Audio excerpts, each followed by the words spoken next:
Reverend Langeni, thank you so much for being with us in this space. We've heard some wonderful nuggets of wisdom from you. And I have a question.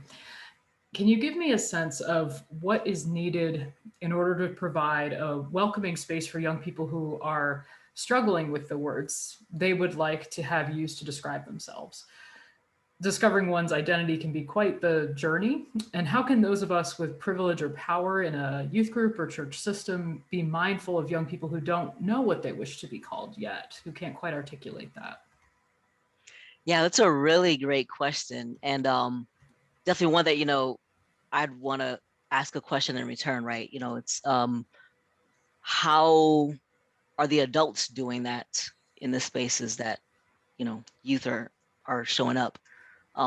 So really essentially, like is the space, is the culture set up where folk feel like they can ask questions or find the language that they need, and so part of that, right, to me is like more than just like having a physical space, but being able to acknowledge mistakes, or to make sure that youth are at the decision making tables, or whatever else that may be, right? So really trying to cultivate a culture where we're not just telling youth how to conduct themselves or how to find the words, but we're showing them the imperfect process of doing that even as we are adults, that we don't have it figured out, but that we're constantly, evolving our language to make sure that, we are being more widely accepting of folk, whatever language they end up using, So from the pulpit to our liturgies to our, you know, every aspect of the culture, I would absolutely say that's where I would start.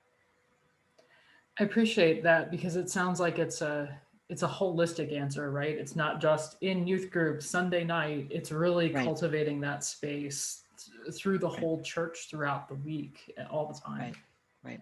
Now, having said that, that could actually be the place where such a culture shift happens, So maybe the youth leaders are the ones who start modeling that, with the youth as the leaders of how that might look, and then that may spill into the wider culture as well. But yes, ultimately, I would say to do it in a sustainable manner would require a shift in the whole culture.